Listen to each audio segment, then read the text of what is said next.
ఉన్న వాళ్ళకి ఈ రాష్ట్రంలో ఉన్న వాళ్ళకి ఒకసారి ఈ ముఖ్యమంత్రి ఈ రాష్ట్రంలో ఉన్న విద్యార్థుల పట్ల రావాల్సినటువంటి ఉద్యోగాల గురించి ఆలోచించే అవకాశం లేదు అని చెప్పడానికి తను ఎంత మోసం చేస్తున్నాడో ఒకసారి ఆ క్లిప్ చూపించండి మీరు.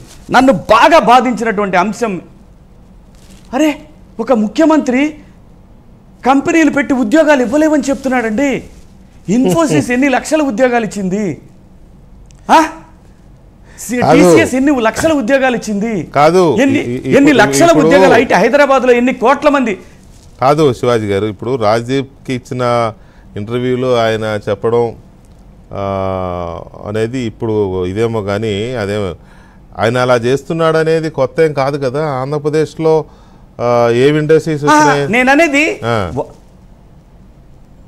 డైలాగ్ తో దొరికిపోయాడండి తను.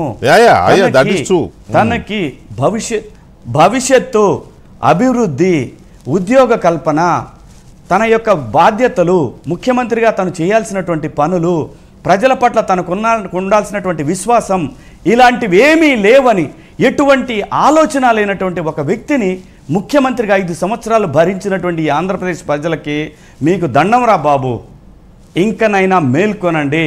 మీరు ఇంతకాలం మీరు అనుభవించారు కదా, ఇప్పటికీ గతానికి ఒకసారి గుర్తు తెచ్చుకోండి అని చెప్పాలనేదే నా ఉద్దేశం. ఇదేం దుర్మార్గం, నాకు దహించేస్తా ఉంది వెంకటకృష్ణ గారు. ఇది చాలా దుర్మార్గం. బాధ్యతాయుతమైనటువంటి పోస్ట్లో ఉన్న వ్యక్తి డెఫినెట్గా దాన్ని మనం మీరు చెప్పిన దాన్ని అంటే జగన్మోహన్ రెడ్డి గారి విధానాలు, లేకపోతే పాలకుడుగా ఆయన చేస్తున్న ఇలాంటి ఇవి ఎప్పటి నుంచో చూస్తున్నా. రైట్, ఎనీవే మీరు చెప్పారు కాబట్టి దాన్ని నేను ఫాలో అయ్యాను రాజ్దీప్ ఇంటర్వ్యూని. అదే మీరు చెప్పిందే చెప్పాడు, దాన్ని ఒకసారి మళ్ళీ ఇచ్చేద్దాం మీ అడ్వైజ్ మేరకు. రైట్, ఎనీవే మీరు తిరుగుతున్నారు కాబట్టి గడిచిన వారం రోజులుగా తిరుగుతున్నారు కాబట్టి ప్రజలు ఎక్కువగా ఏ అంశాల మీద చర్చించుకుంటున్నారు, ఎన్నికలకు సంబంధించి ఏ అంశాలు ఎన్నికలు ప్రభావితం చేసే అవకాశం ఉంది? వెంకటకృష్ణ గారు, గడిచిన